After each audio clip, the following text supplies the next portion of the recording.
They say silence is peaceful, but they never tell you how loud it gets when you're the only one left to hear it. I stood in the middle of my kitchen, holding a piece of toast that looked like it had been rescued from a house fire. Smoke spiraled lazily up toward the ceiling. The fire alarm shrieked above me like some hysterical bird, and I just stood there, motionless, not out of panic, but because I was tired of how even the smallest things now felt like too much. The smoke didn't scare me. What scared me was how normal it felt, how used to the emptiness I had become.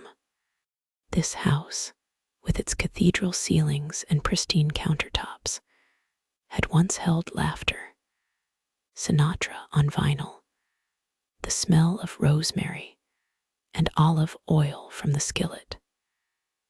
Edward used to cook with a towel slung over his shoulder, humming like he didn't have a care in the world. That was 5 years ago.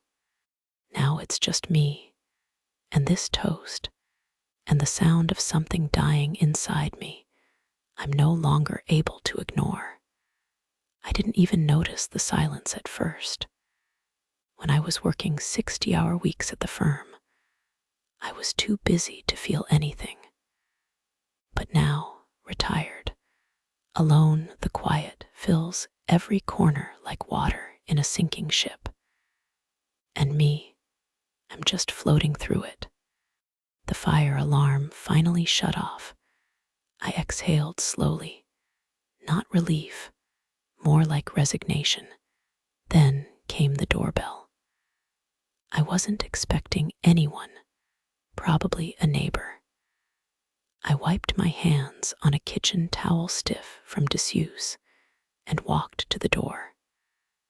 I didn't expect a team of firefighters. There they were, helmets, boots, the whole look. The man in front was tall, broad-shouldered, but his eyes were gentle. He offered a small smile. "Ma'am, someone in the neighborhood called about smoke.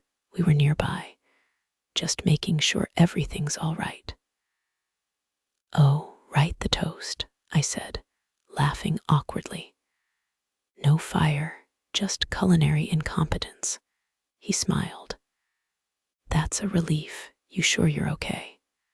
I hesitated, just for a second too long. "Yes, I'm fine," I lied. "I just never really learned to cook. My husband used to handle all that. He's gone now. And I guess I never bothered learning. I used to work in law, big firm, no time. Now I have all the time, and no clue what I'm doing." He nodded, like he actually heard me. Not just the words, he heard the space between them. That rare kind of silence when someone is trying not to say too much, but ends up saying everything. "Well," he said kindly, "if you ever need anything, even just a laugh about burnt toast, you've got our number." They left, and I stood there, door still open, watching the quiet return like a tide. It came to me then, the realization. I didn't have to keep living this way. This house, this beautiful, echoing place, didn't have to be a mausoleum. I had the means. I had the need. What I lacked was the will to ask for help. Until now, I opened my laptop, clicked through the blindingly white screen, opened Craigslist, typed with the careful desperation of someone admitting something they've avoided for too long. Seeking live-in help, cooking, light chores, prefer someone who doesn't mind occasional conversation. I clicked post. Then I closed the laptop and went to the library room, my favorite in the house, floor-to-ceiling bookshelves, a deep leather chair that smelled like old dreams. I picked up a worn Raymond Chandler novel, let myself drift into someone else's story for a while. But before I could finish a single chapter, the phone buzzed. It was Claire, my daughter. It was notification after notification, replies to the ad. So many, so fast. My hands trembled a little as I read the first few. And for the first time in a very long time, I felt something stir, not quite hope, but something close enough to remember what it felt like. They say silence is peaceful, but they never tell you how loud it gets when you're the only one left to hear it. I stood in the middle of my kitchen, holding a piece of toast that looked like it had been rescued from a house fire. Smoke curled lazily toward the ceiling. The fire alarm above screamed like it had been waiting years to be needed. But I didn't move, not from fear, not even embarrassment, just exhaustion. The kind that doesn't come from work or lack of sleep, but from carrying too much nothing for too long. The smoke didn't scare me. The screeching didn't startle me. What did shake me, a little, was the emptiness, the ridiculous truth that even after 5 years, I hadn't learned how to make toast properly. That's how long it had been since Edward died. That's how long I'd been avoiding this part of life, cooking, caring for myself, acknowledging the quiet. Edward used to cook every night, sometimes even breakfast. He had this way of tossing herbs into a pan like he was composing jazz, improvising, playful, alive. I'd be reviewing cases, buried in paperwork, and suddenly the smell of garlic or rosemary would pull me from the grind. He never made a big deal about it. Food just appeared hot, good, comforting. And then one day, it didn't. When he was gone, I started ordering takeout. I bought microwave meals I could barely taste. I forgot how warm a home could feel, not from heating vents, but from someone being there. I didn't really notice until I retired. That's when it hit, the silence. It's funny how, when you're working 12-hour days, you tell yourself, later, I'll deal with everything later. But later comes, and you realize everything you postponed is still waiting. That morning, I let the toast burn. I let the smoke curl and the alarm wail. I let the emptiness ring loud. Then the doorbell rang. I blinked, looked at the kitchen clock. I wasn't expecting anyone. Maybe a neighbor. Maybe a package. I grabbed a kitchen towel, tried to wave away the smoke, and walked toward the door. When I opened it, I froze. Standing on my porch was a team of firefighters, full gear, helmets, gloves, one of them tall, calm-eyed, with a half-smile that didn't feel forced, stepped forward. "Ma'am," he said gently, "someone in your neighborhood called in about smoke. We were close, so we thought we'd check it out." I stared at them for a beat too long. "Oh," I finally managed. That's very kind, no fire, just me and my, tragic attempt at breakfast." His mouth twitched upward. "Glad to hear.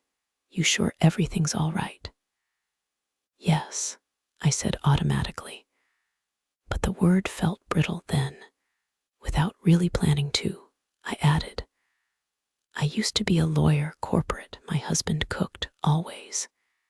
He passed away 5 years ago. I guess I never really took over that part of life. The words spilled faster than I meant.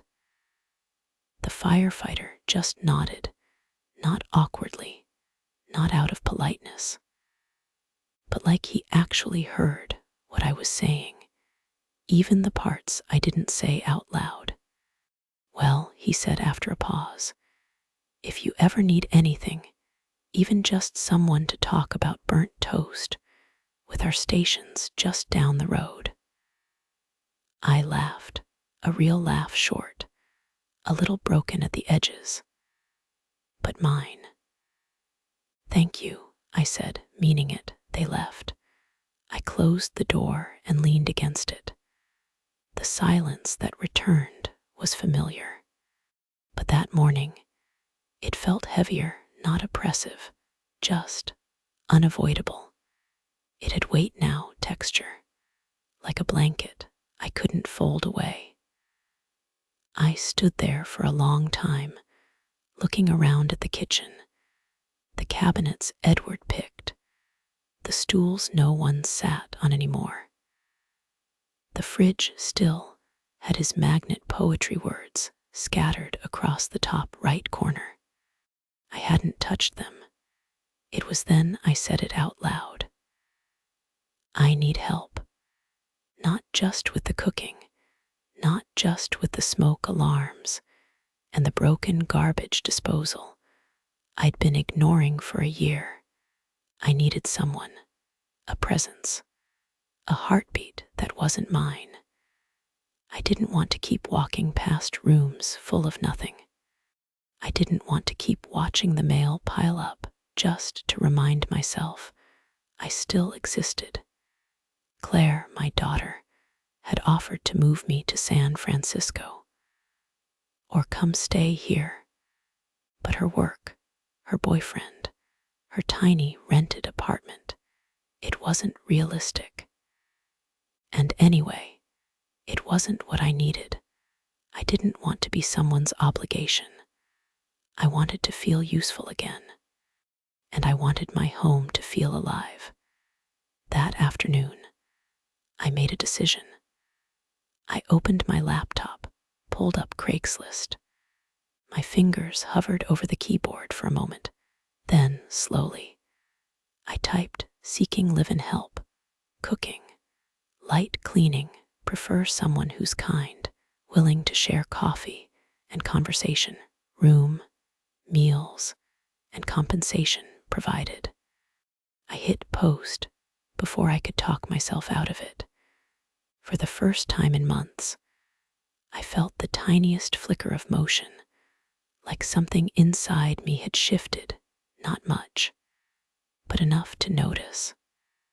I closed the laptop, walked to the library room. It smelled like leather and dust and stories. I pulled down an old Chandler novel and settled into the worn armchair. The afternoon sun spilled across the hardwood like warm honey. But before I could turn the page, my phone buzzed, then buzzed again, then again. I checked the screen messages, replies, notifications, all from the Craigslist ad. I blinked. It hadn't even been an hour, and yet, already, they were coming. The first message was polite. The second one had too many emojis. The third, a man who sent a shirtless photo with the caption, strong hands, big heart. By the 10th message, I realized I had grossly underestimated what posting an ad online actually meant. There were dozens of them, people with experience, people with none, people who clearly hadn't read the words, light chores, and thought I needed a personal security guard. I sat at the kitchen counter, reading through the replies with my glasses perched low on my nose, and a cooling mug of coffee beside me. Some messages were short, dry, all business. Others were far too intimate, written like love letters instead of job applications. I started jotting down names, first impressions. A few seemed promising. Most didn't. By late afternoon, I'd scheduled 6 interviews. I'd planned to spread them over a few days, but part of me wanted this over with like ripping off a bandage. The first knock came at 4:00 p.m. sharp. A woman in her 50s, dressed in sharp slacks and a white blouse that looked starched to the point of discomfort. She introduced herself as Deborah. Her handshake was dry, her smile mechanical. She stepped into the foyer and immediately scanned the crown molding. "I worked for a family in Santa Monica for 12 years, she said, without prompting. They were very high profile. I handled their entire household. I nodded, trying to appear neutral. "And what made you interested in this position?" I asked, gesturing toward the living room as we sat. She didn't really look at me as she replied. "I'm between placements. I prefer quiet households, minimal interference." There was a pause. "I'm not a mind reader," she added flatly. "I work best with clear direction." The room felt colder. Suddenly, we talked for 15 minutes. I asked about dietary preferences, handling emotional environments, flexibility. Her answers were efficient, clean, but something in me recoiled. She stood when I did. "Thank you, Deborah," I said, extending my hand again. "I'll wait to hear from you," she said. Her voice held no warmth, no expectation. After she left, I sat on the couch for a few minutes, letting the air settle. The next candidate came an hour later, a man in his early 60s, stocky, with kind eyes and the faint smell of wood smoke clinging to his jacket. His name was Leonard. He used to be a chef at a retirement home, said he missed working in homes that felt lived in. I wanted to like him truly, but every question I asked was met with vague generalities. "I'm good with whatever," he said, flexible. "What do you enjoy cooking?" I asked. "Whatever people like, I adapt." "Can you give me an example of a dish you've made?" He hesitated, then smiled. "Meatloaf. Everyone loves meatloaf." I nodded, feeling something heavy settle in my chest. He was nice, but I wasn't looking for nice. I was looking for right. By the time the third person came, I was already exhausted. They were polite. They were polished. Some were strange. One woman asked if I had a separate meditation room.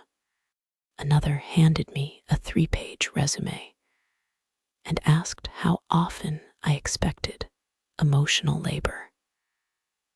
I wasn't sure how to respond. What I learned quickly was this: I wasn't interviewing for a cook. I was interviewing for someone who could walk through this house without making it feel less mine. Someone who could exist with me quietly, without pressing into my solitude too hard or letting it drown me. Each time a stranger left through the front door, the house returned to stillness. A little sharper, a little sadder. I started questioning myself. The ad, the whole idea. Maybe I didn't want anyone in here. Maybe I wasn't ready. I poured a glass of wine, opened a frozen dinner, ate it in silence. Around 9:00 p.m., I walked through the house and turned off the lights. One by one, the hall, the den, the upstairs guest room that hadn't been used in years. By the time I reached my bedroom, something inside me had cracked a little wider. I lay down and stared at the ceiling fan turning slowly above me. Is this what life becomes, I thought? Just a rotation of days and old habits, performed alone. I closed my eyes. But sleep didn't come easy. At some point in the night, I sat up, swung my feet to the floor, and walked barefoot to the window. The street was empty. One porch light flickered 2 houses down. The moon hung low, as if tired of watching me too. I didn't say it out loud this time, but I thought it. I need someone real, not just a resume. I turned from the window, returned to bed, and hoped maybe tomorrow would be different. The morning was cooler than usual. A soft breeze drifting in through the open kitchen window as I stood barefoot, nursing my second cup of coffee. The last of the interviewees was scheduled for the next day, but I had little hope left. The people I'd met weren't bad. They were just wrong. Too stiff, too scripted, too unfamiliar with the quiet I lived in. I told myself I'd go out for a walk, maybe tend the garden. I hadn't touched the flower beds in weeks, and the overgrowth along the sidewalk was beginning to creep like ivy into guilt. I slipped into my worn sneakers, pulled my cardigan tight around me, and stepped outside. The street was mostly still. A few kids' bikes lay in the grass, forgotten. A dog barked somewhere in the distance. And then there, he was walking up the sidewalk, hands in the pockets of a faded hoodie, jeans slightly torn at the knee, backpack slung lazily over one shoulder. His hair was dark and slightly messy, the kind that made you wonder if it was on purpose. I didn't see the crack in the sidewalk until it was too late. My ankle wobbled, my body pitched forward, and I let out a surprised gasp. A hand caught my arm before I could fall. "Careful," a voice said, warm, accented, steady. "You all right?" I blinked, shaken. He was holding me, just lightly, like someone cradling a fragile object they weren't sure they had permission to touch. Yes, I'm fine. I wasn't watching where I was going," I said quickly, brushing at nothing on my sleeve. I was, looking at that tree. He followed my gaze to a perfectly ordinary pine, then looked back at me, amused. "I don't think that tree was going anywhere," he said, a half smile forming. I let out an awkward laugh. "No, I suppose not." There was a pause. "I'm Margot," I said. "I live just there." I pointed to the house behind me. "Emir," he replied. "Nice to meet you." There was a quiet to him, not silence exactly, but a kind of inner stillness. The kind that comes from holding back more than he said. "Are you new around here?" I asked, trying to sound casual. He nodded. "Yes, I just arrived a few weeks ago. I'm studying bioengineering at Caltech." "That's impressive," I said, surprised. "And you're staying with a friend," he said. "In his basement. It's not ideal, but for now it works." I hesitated. The breeze tugged lightly at the hem of my sweater. You hungry? I asked before I could overthink it. I was just about to make, well, nothing fancy. But there's coffee. He looked at me, not surprised, exactly, but uncertain. I wouldn't want to intrude. You wouldn't, I said. Besides, I need someone to finish the banana bread I failed at yesterday. He smiled again. It wasn't big, but it was honest. All right, thank you. Inside, he moved carefully, as if unsure where to stand. You can sit, I said, gesturing to the couch. I don't bite. He sat, hands on his knees, back straight. I poured him coffee, set down a small plate with what was left of the banana bread. He took a sip, nodded. It's good. I wasn't asking for a review, I teased. But thank you. He relaxed a little, just a little. So, Emir, I said, settling across from him. Bioengineering, he nodded. Yes, my father is a chef in Istanbul. I was supposed to take over his restaurant. But I wanted something different. Does he know that? Emir looked down, then back up. He does. We don't talk much now. I nodded. I understood that kind of distance. And you? He asked. I blinked. Me, he smiled slightly. You have that look, like someone who used to be very busy, and now is. I laughed softly. You're not wrong. I was a corporate lawyer, long hours, deadlines. Edward, my husband, did all the domestic things. He passed 5 years ago. I've been drifting ever since. He was quiet, but not uncomfortable. That sounds hard. It was, I said, still is. We sat for a while, not talking. Then I said it. I posted an ad for help. Around the house, cooking, cleaning, light things. But mostly, I paused. Mostly just someone to share the space with. His brow lifted. Live in. Yes, I said. It's a big house and quiet, too quiet. He was quiet again. Considering, I leaned forward, elbows on my knees. You said your living situation isn't great, and I could use someone who knows their way around a kitchen. Maybe it's a strange offer, but he held up a hand gently. You're serious? Dead serious, I said. There was a long pause, then, quietly, he said, You don't need to pay me. I'd be happy to help, I mean that. I smiled. You'll still get paid. He looked away for a moment, then back at me. My father would approve of this, I think, he said, because I need a cook. Because you offered before I had to ask, he said that night. He returned with a single suitcase. As he stepped through the doorway, something in the air shifted like the house. For the first time in years, inhaled. The first night Emir stayed in the house, I barely slept. Not because of fear, not even nerves.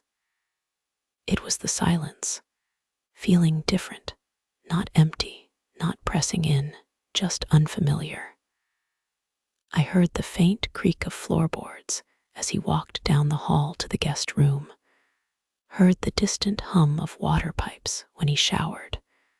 The light in the kitchen flicked on briefly around midnight, then off again. He was quiet, respectful like a visitor in a museum. The next morning, I woke to the smell of coffee, real coffee, not the bitter, one-touch pod kind I usually made.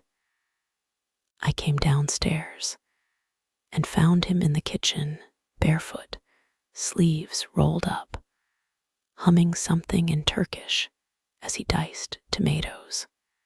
There was a skillet warming, eggs waiting nearby. The counter cleared of all the clutter I never noticed until it was gone. "You cook early," I said. He looked up, gave a soft smile. "Old habit. I get restless in the mornings." I nodded, still waking up. The air in the kitchen felt warm, not in temperature, but in motion, in life. "I hope it's okay," he added. I didn't want to overstep. "It's your kitchen now, too," I said before thinking. The words hung there, awkward, but true. He made a dish I'd never had: eggs, tomatoes, peppers, herbs, simple but rich. I sat at the counter and watched him move, calm, efficient, not trying to impress, just existing. Like he belonged here all along. We ate in quiet. But it wasn't the same kind of quiet I'd known. This one had presence, weight, like the silence between notes in a song. After breakfast, he asked if he could clean the pantry. I blinked. "You want to clean?" He nodded. "It's cluttered. I think it's making your kitchen feel smaller." I laughed. "You sound like my daughter." He raised an eyebrow. "She's smart then." By noon, he'd reorganized the pantry, taken out 2 bags of expired goods, and fixed the wobbly cabinet door I'd ignored for a year. He didn't ask permission. He just moved through the space gently, adjusting it with care, like a gardener coaxing a neglected plant back to life. I found myself watching him more than I wanted to admit. The way he folded dish towels, the way he glanced up when the light changed in the window, as if the world outside still mattered to him in ways it no longer did to me. The 3rd day, he came home from class and brought fresh herbs in a paper bag. "From a local market," he said. Reminded me of Istanbul. That night, he cooked again. This time something with lentils, lemon, and mint. The house filled with smells I didn't have names for, but they felt warm, deep. I poured us both glasses of wine. He sat across from me at the dining table, another space that hadn't been used in years. "Do you miss it?" I asked quietly. "Home?" He nodded slowly. "Yes, but not all of it. Sometimes I think I miss the memory more than the place." I knew that feeling too well. We didn't speak for a while. The clink of silverware, the soft music playing from the speaker on the shelf, the faint rustle of wind outside. After dinner, I went to the laundry room and found the washer already running. A folded note on top of the dryer said, "You left this load sitting since Tuesday. I took the liberty. Hope you don't mind." I didn't mind. I sat on the living room couch and stared at the spot on the wall where a picture used to hang, one of Edward and me in Rome. It had fallen a year ago.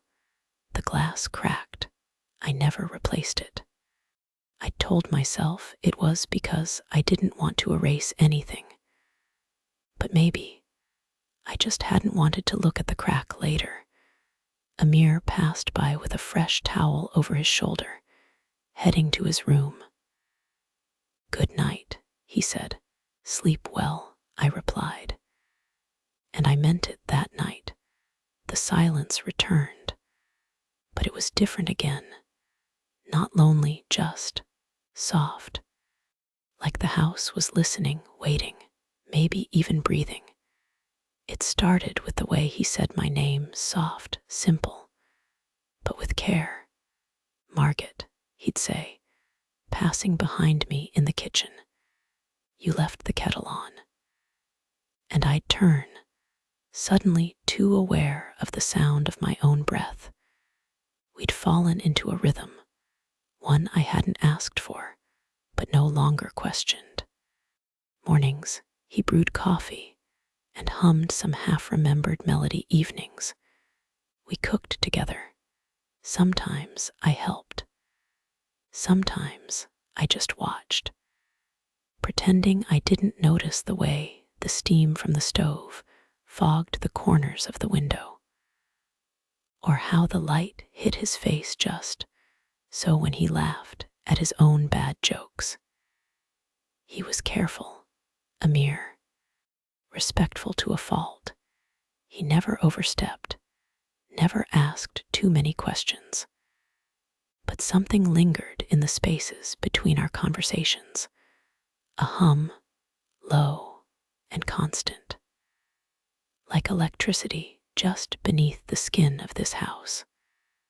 One night, I found him in the living room, reading by the window. Rain tapped against the glass in soft rhythms. He looked up as I entered, one corner of his mouth lifting in a half-smile. "I made tea," he said. "Chamomile helps with sleep." "I don't sleep much," I replied.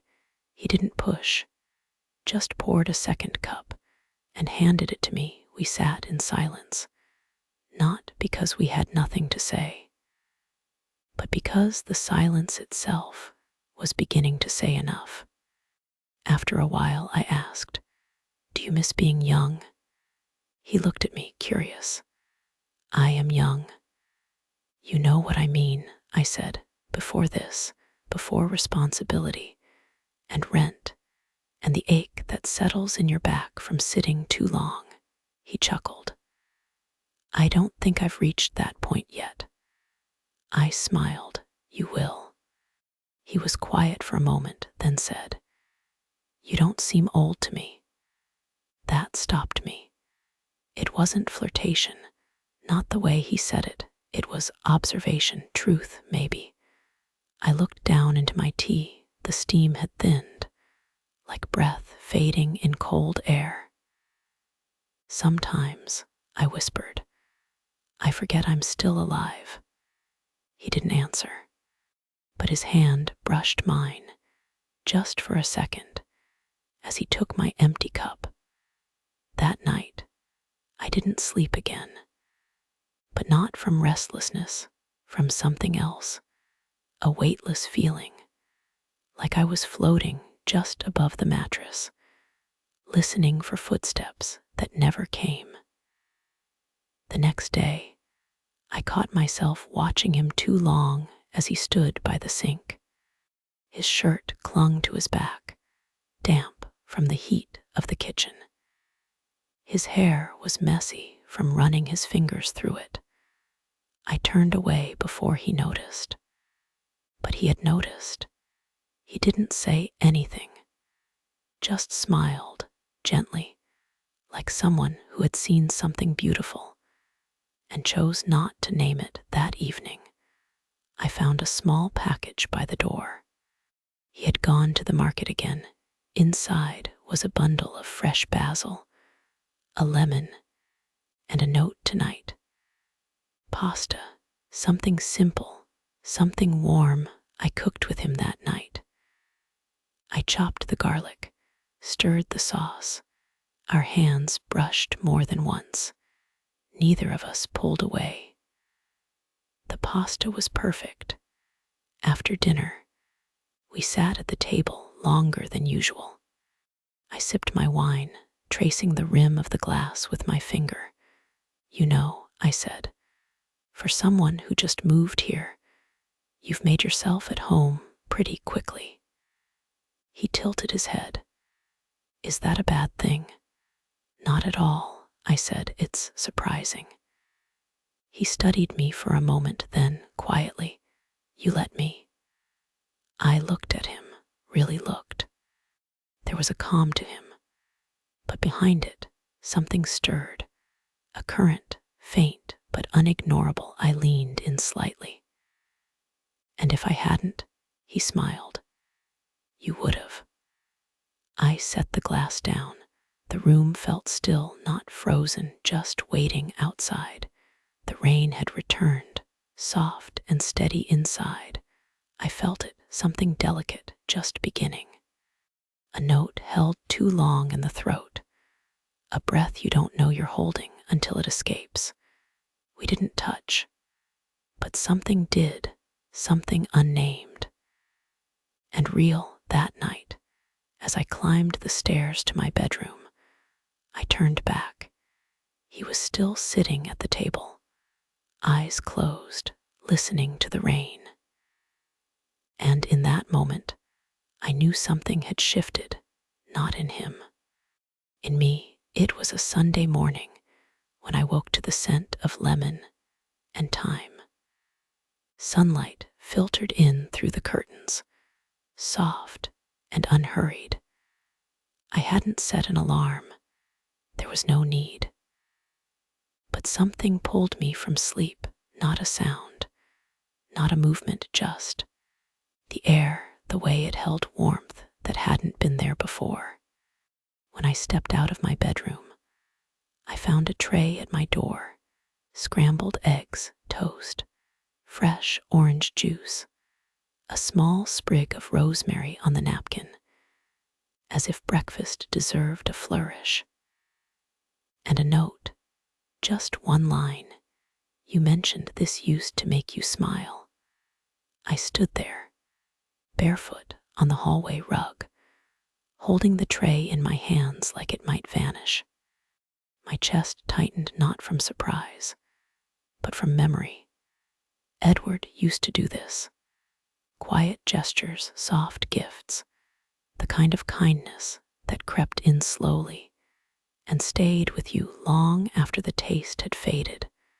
I sat on the bed and ate in silence, the fork trembling slightly in my hand one bite in, and the tears came, not loud, not dramatic, just a quiet release, like the soul exhaling after holding its breath too long. When Emir saw me later, he paused. You didn't have to, I began, but my voice caught. He stepped closer, not quickly, not with urgency, just presence. I didn't mean to upset you, he said gently. You didn't, I whispered. It's just, he used to do this, Edward. He nodded, understanding etched into the lines of his face. I thought maybe, he said, you needed to remember what it felt like. I didn't respond. I couldn't. Instead, I reached out, just a small gesture, my hand brushing his sleeve. He didn't pull away. That afternoon, he went to campus. I stayed home, moving through the rooms like a ghost. Everything felt louder again, the ticking clock, the hum of the fridge, the creak of the back door in the wind. When he returned, I met him in the hallway before he could speak. I wrapped my arms around him. It wasn't planned. It wasn't careful. It was instinct need. He froze at first. Then slowly, his hands settled against my back. I don't know what I'd do without you, I said softly. You remind me of him, and I'm so tired of feeling alone. He held me for a long moment. Then he said, You're not alone, Margot, not anymore. But he didn't quite understand. It wasn't about being in a room with someone. It was the ache of absence, the kind that lived in your chest, in your bones. The kind of emptiness that stayed even when the lights were on, and someone was standing right next to you. I pulled back slightly, looked up at him. I need more, I said. He didn't move, didn't flinch. I'm not asking for anything you don't want to give, I continued, my voice a whisper. I need to feel alive again, like I matter, like someone sees me.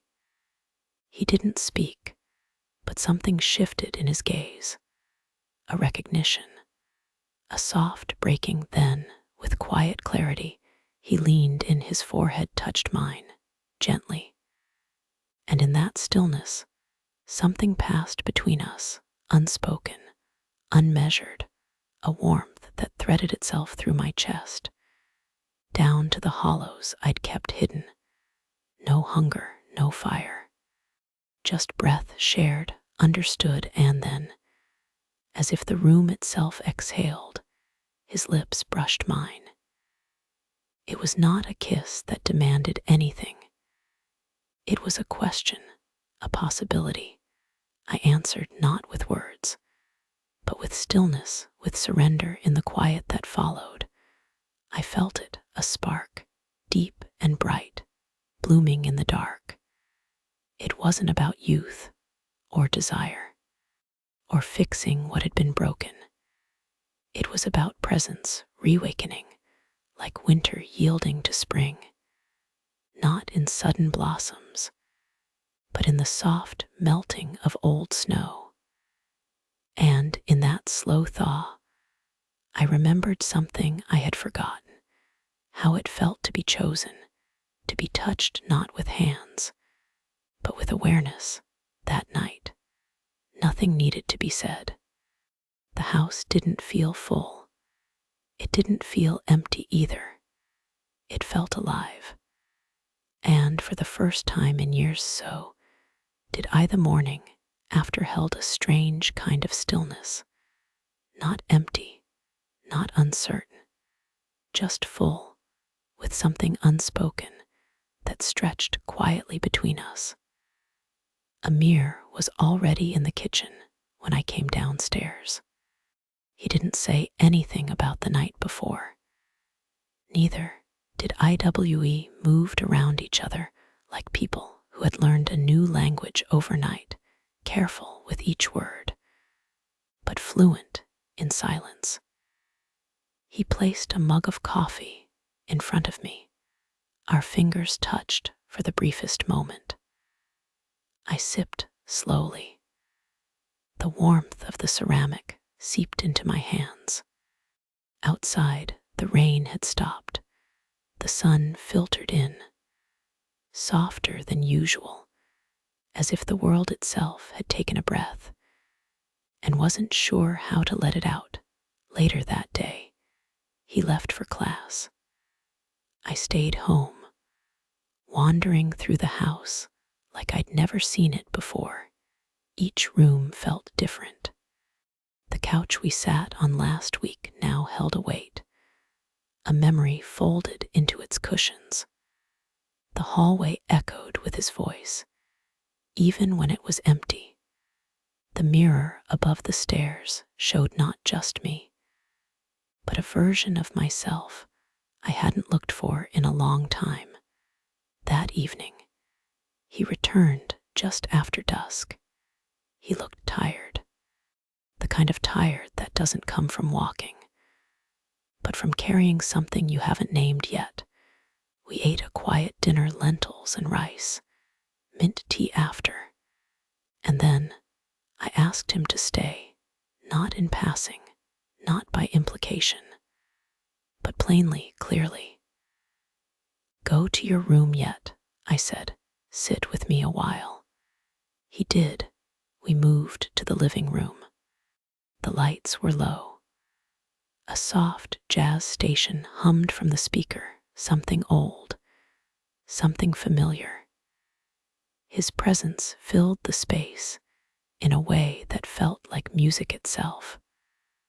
I poured wine. He declined. I didn't ask why.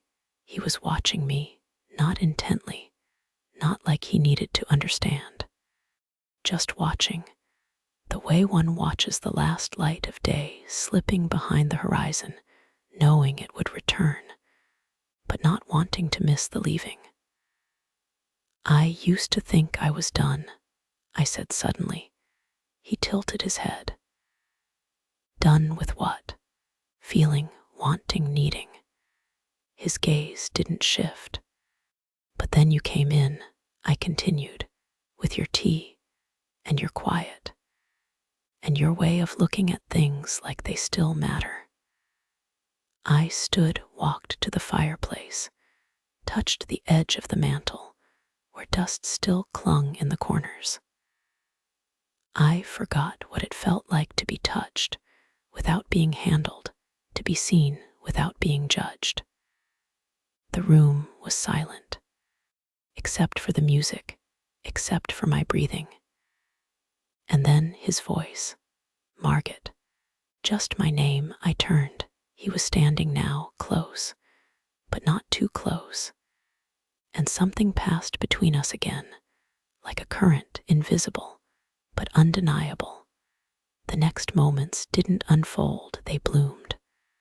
A quiet crescendo of presence, of eyes meeting, of air shifting.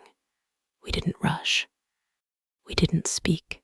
Instead, the space between us folded, not in steps, but in understanding.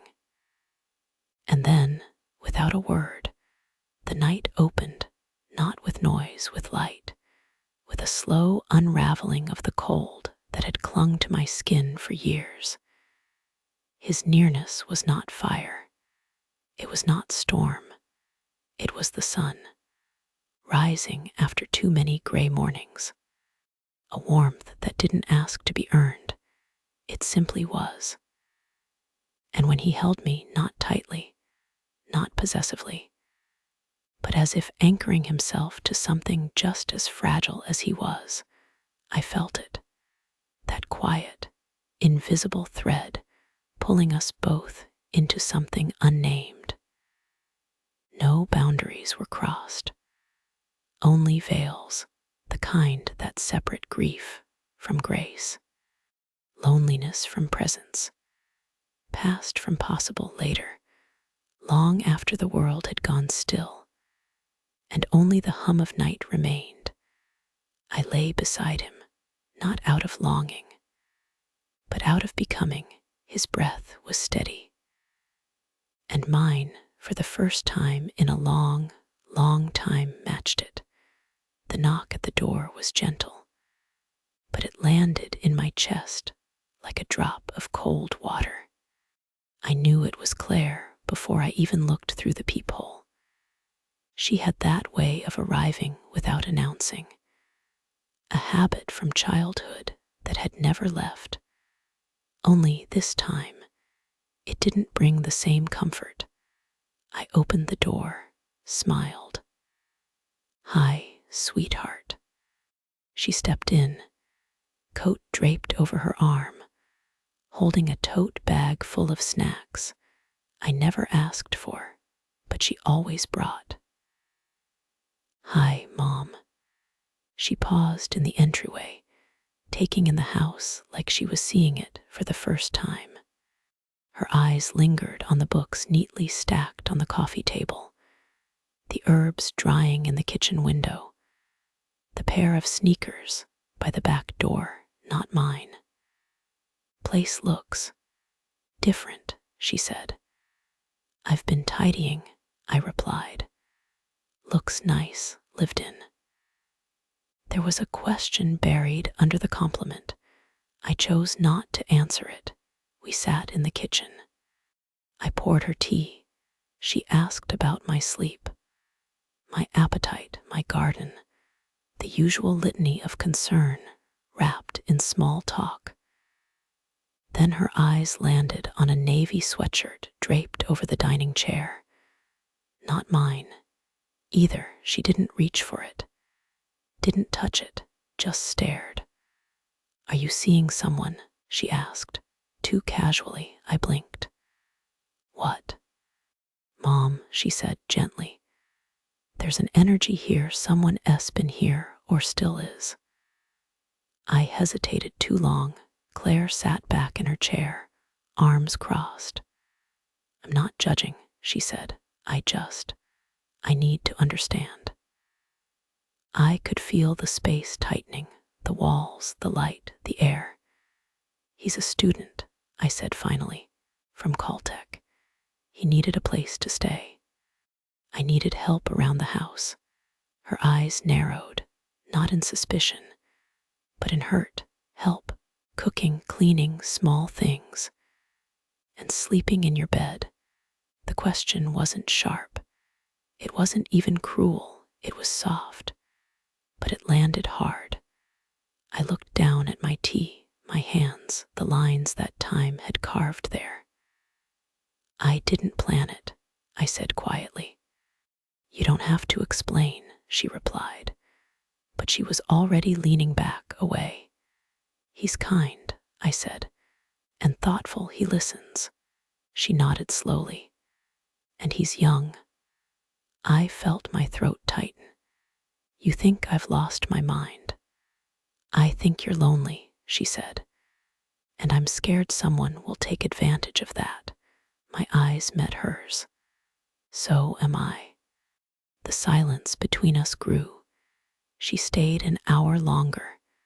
We avoided the subject after that, talked about her job, her apartment, her boyfriend's new promotion. But something had shifted. A thin layer of distance, not disapproval, just worry. When she left, she hugged me tighter than usual.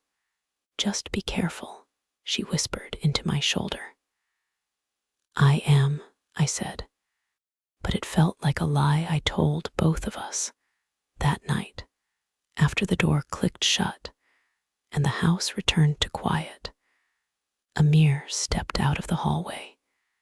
He must have heard everything. He didn't speak. He didn't need to. He just looked at me.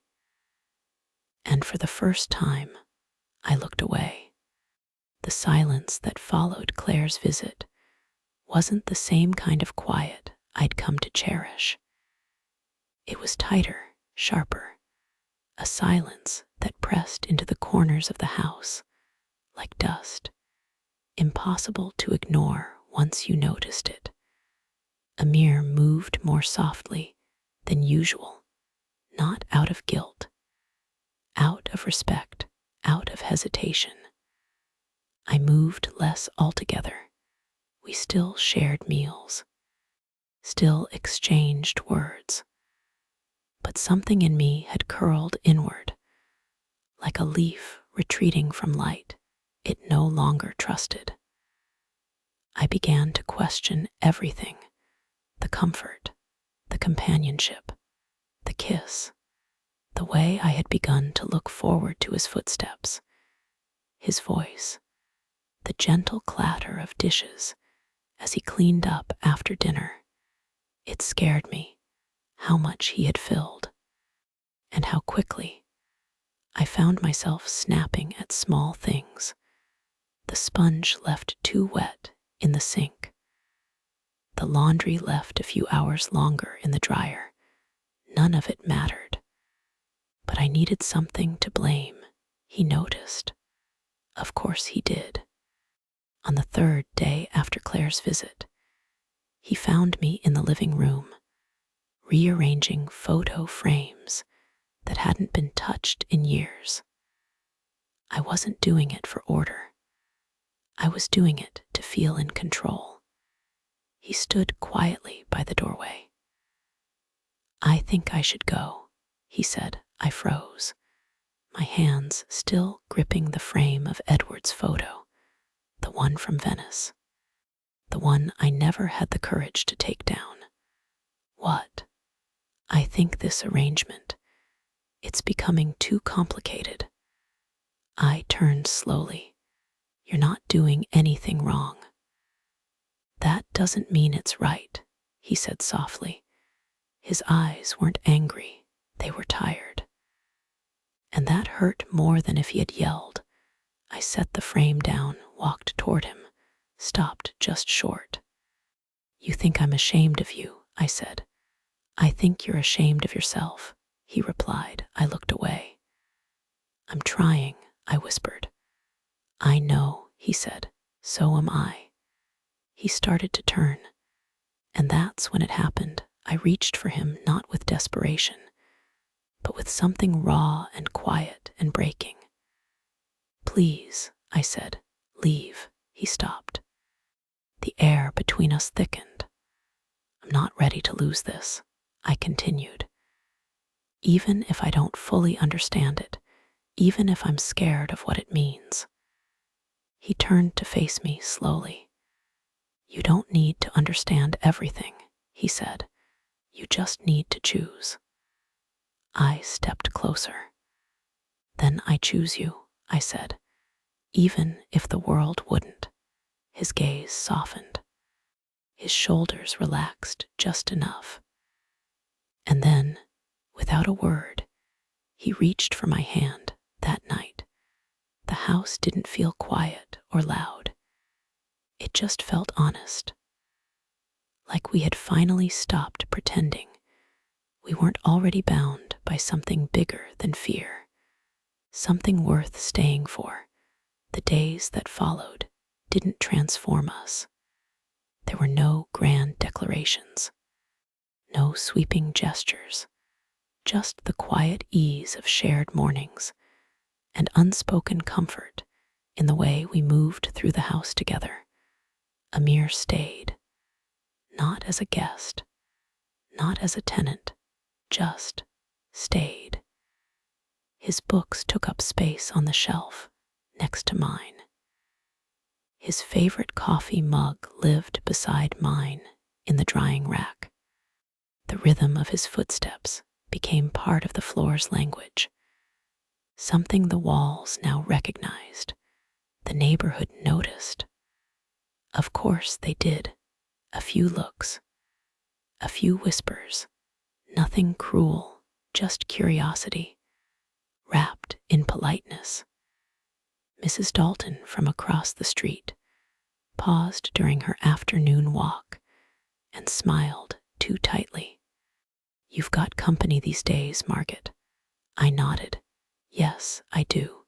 She opened her mouth to ask more, but I didn't offer anything else. That was enough. Claire didn't call as often, but when she did, her voice was softer, less clipped, still careful. "I just want you to be okay," she said. "I am," I told her. In ways I didn't know I could be. She didn't push further. Maybe that was her way of saying she understood. One afternoon, I came home from the market to find Emir in the garden, kneeling by the flower beds I had long given up on, dirt on his hands, sunlight on his shoulders. He looked up as I approached and smiled. "These needed air," he said, brushing soil from his palms. They were growing, just quietly. I didn't answer, but something about those words stayed with me. That night, we cooked dinner together, pasta with roasted vegetables, a glass of red wine, poured slowly, jazz humming in the background, familiar, steady. After the dishes were washed and the house had grown quiet, he pulled me into a slow dance in the kitchen. No music, just the soft rhythm of breath, the creak of old floorboards beneath bare feet, his hand at the small of my back, my head resting lightly against his chest. We didn't speak. The moment didn't need language. It had its own vocabulary, warmth, weight, presence. Later, we sat on the porch. The air was cool, but not cold. The stars above hung low, like they'd drifted closer, just to witness something delicate being lived, not announced. He looked over at me. "This house," he said, "finally feels alive." I didn't answer right away. I just reached for his hand and held it like I was choosing it all over again, not loudly, not forever, but just for tonight. And that, somehow, was enough.